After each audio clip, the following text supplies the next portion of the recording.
But आपकी आज की ट्रेडिंग कॉल्स क्या होंगी रत्नेश? कौन कौन से स्पेसिफिक काउंटर्स जहां पर आप बाइंग रेकमेंड कर रहे हैं? हाँ, बिल्कुल इसमें सबसे पहला मेरा फ़ेवरेट जो है, सबसे ज़्यादा जो मेरा फ़ेवरेट रहा है, हमेशा मैं कई बार रिकमेंड कर चुका हूँ आपके साथ में इस शो पे। बीएससी में काफ़ी अच्छा 2 दिन में थोड़ा-सा करेक्शन हुआ था, 100 का मूविंग एवरेज डेली चार्ट के आसपास में लिया, सपोर्ट लिया।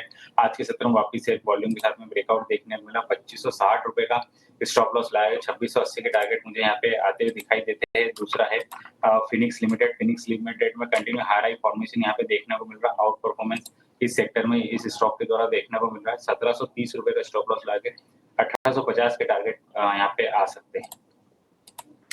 ऑलराइट, बीएससी यहाँ पर आप रेकमेंड कर रहे हैं टारगेट 2680 का, और स्टॉप लॉस भी आपने रेकमेंड किया हुआ है। फिनिक्स मिल्स भी आप रेकमेंड कर रहे हैं। खरीदारी का टारगेट यहाँ पर आपने 1850, स्टॉप लॉस 170 मेंटेन करने की सलाह दी है।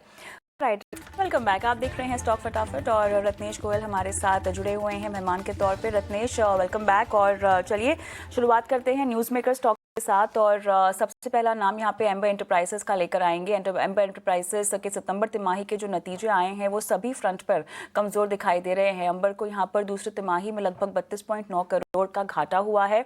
मार्जिन्स की अगर हम बात करें 1.2% की गिरावट, और साथ ही अगर दूसरे फ्रंट्स पे हम देखें जहां सुस्ती देखने को मिली है, रूम एयर कंडीशनर्स हो, इनके प्रदर्शन में सुस्ती आई है। जीएसटी और मॉनसून का एक असर जो कि हमें पड़ता हुआ दिखाई दे रहा है। कंज्यूमर ड्यूरेबल्स की हिस्सेदारी 53%, इलेक्ट्रॉनिक डिविजन्स के अनुमान से कम ग्रोथ हुई है।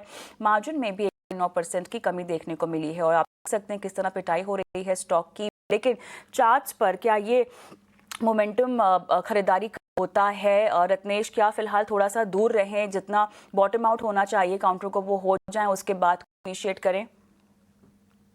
कभी तो देखिए आज जो गैप डाउन खुला है इसके बाद में बाजार ने अपने 200 मूविंग एवरेज के आसपास में एक सपोर्ट लेने की कोशिश कर रहा है।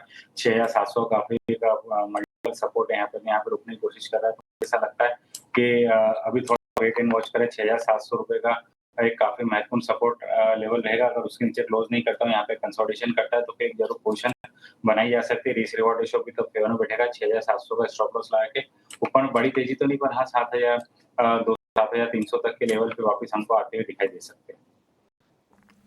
Alright, wait and watch Amber Enterprises में आगे बढ़ते हैं रत्नेश। और अगला स्टॉक यहाँ पे आरती इंडस्ट्रीज है। यहाँ पे नतीजों का ही इम्पैक्ट है।